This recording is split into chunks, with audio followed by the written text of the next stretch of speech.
Right, good afternoon. My name is John from Cooking Around the World, and it's collaboration day again.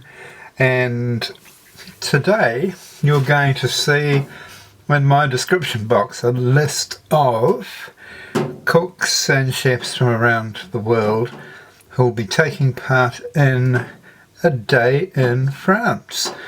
Yes, we'll be spending a day cooking French cuisine. And all the people who will be participating will be in my description box. Go and have a look at their channel, show them some love and learn some yummy recipes. The one I'm making today is potatoes Dauphinoise, and this is what we've got for you. I've already made this so you can see the results, but right now I'm going to show you how I got there.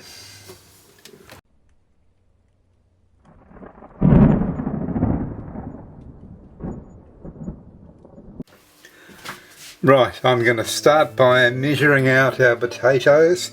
So I've got 1.7 kilos here of Agria potatoes. I'm going to pop them in the sink full of cold water and get them nice and clean. And what will you be doing in the meantime, John? I hear you ask. You didn't ask? Oh. Well, in the meantime, I'll be greasing this tin. This is a 20 centimetre by 20 centimetre cake tin, quite deep. It's I would say 7 or 8 centimetres deep. I'm not sure what it's going to come up to, so I've chosen a deeper container. So I'll come back and we'll get our potatoes out and start peeling and slicing them. Right, there we are, nice and clean. I'm not going to put you through the painstaking process of peeling. I'll come back once they're peeled. There we are. They look a lot more appealing now that they've been peeled. Oh dear, that's a bit cheesy, isn't it? Who writes this rubbish? Oh, me. Right, I'm going to slice these now. If you've got a mandolin, then that's useful to have playing in the background just to keep you company. But what I'm talking about is a cooking mandolin for slicing. If you've got one of those, use them to slice these potatoes evenly. If you've got good knife skills, like I do, I'm just going to use a knife and plug my way through that lot. Right. Slice, and you want about 1/8 of an inch thick.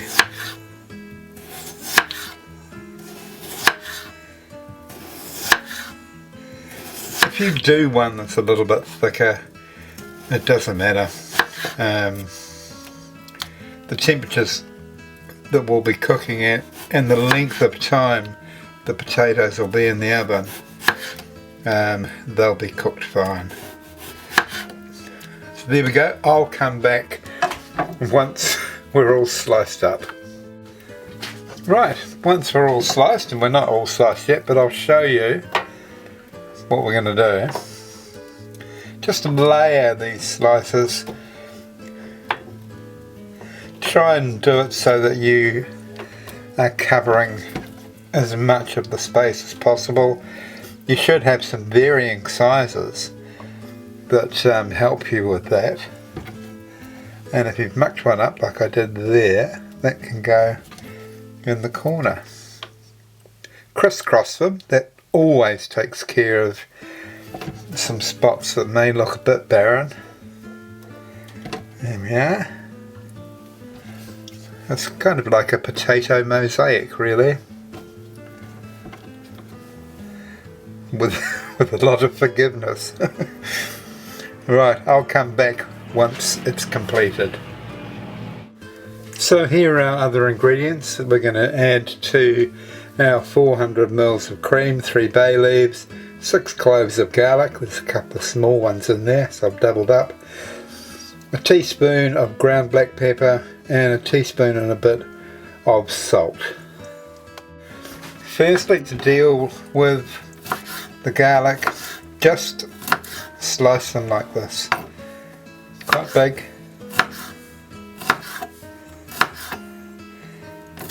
But that's enough so that the garlic will infuse in the cream. Right, in we go with 400 mils of cream. Now to that we'll add all our garlic. Yum yum.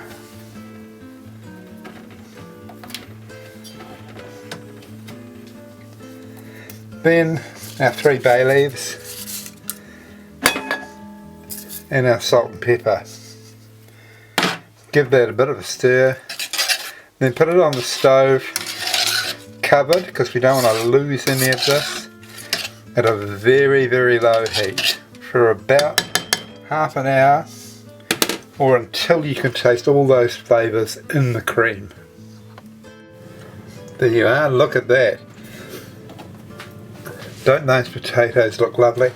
Now I'm going to, off camera, just pluck out the bay leaves from my cream and garlic mixture here. I have to say, the number of people getting into sort of food commentary is getting quite startling, especially when a lot of them don't know anything about food at all.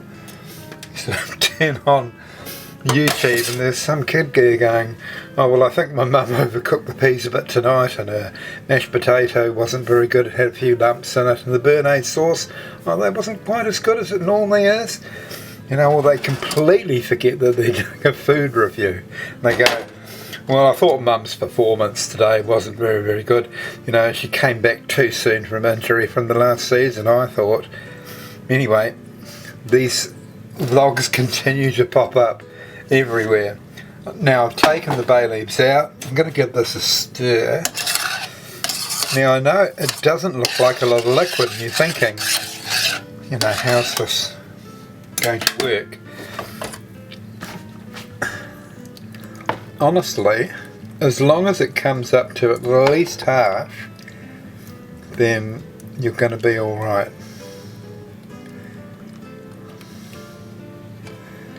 And make sure you get those bits of garlic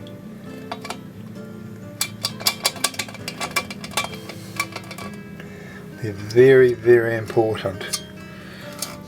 They're kind of like the oysters. I'm thinking that I'm going to get the rest of the cream and put it in there. I think because a bit too much has evaporated.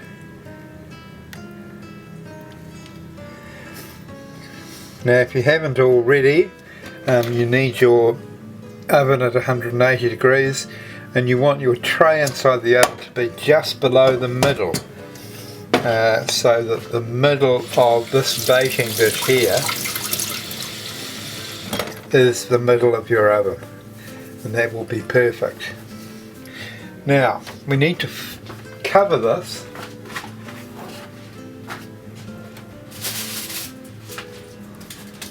with foil, but what generally happens, you'll be saying to me,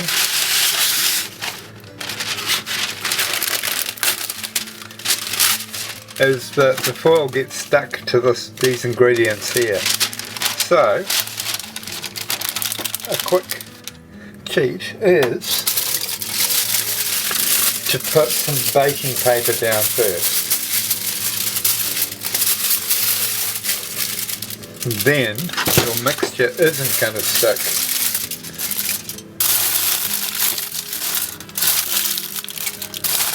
Now you need this because we're going to have this in for an hour and a half, and we don't want the top to start burning.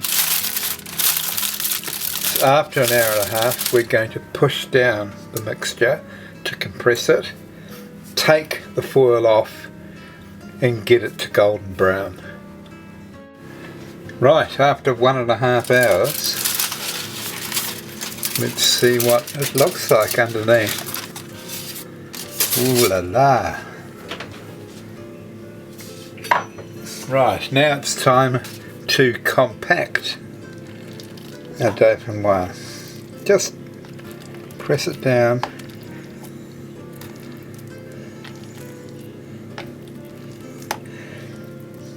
So even though the liquid was fairly down in the tin, it's coming to the surface now.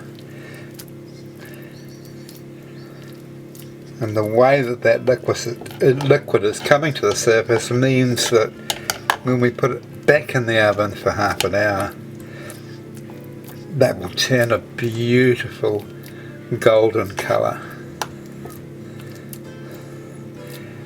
And also, as this cools,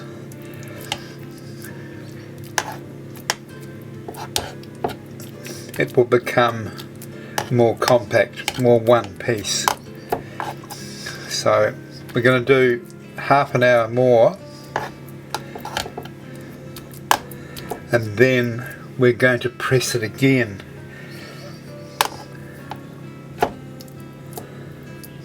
And what will happen is when it cools, it will start to become a cake of potato with all these amazing flavours. Right, we're going to leave our covers off, and this will go back into the oven. I will come back and see you in half an hour.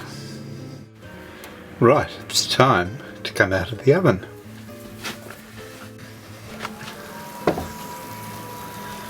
There we are. Absolutely beautiful. Whoops, the one thing we do have to do, nearly forgot. Let's give it another press.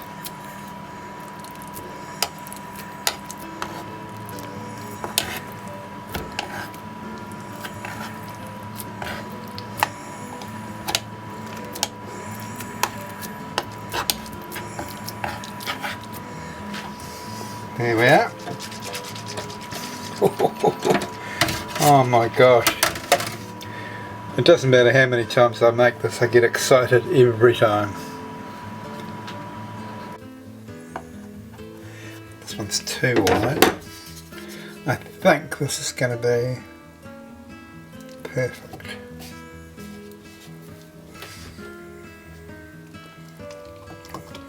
Come on. Come on. Come on.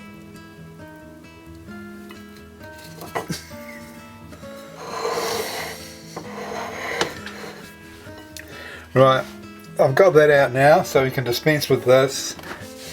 We can get the camera off its tripod and get some better shots of that.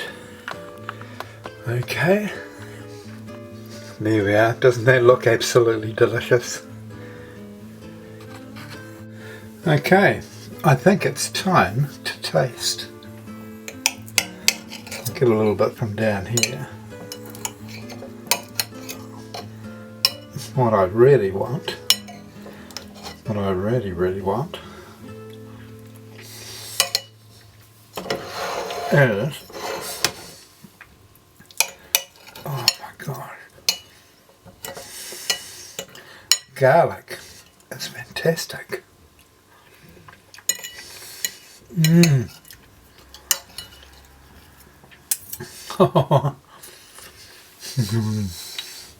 That is fantastic.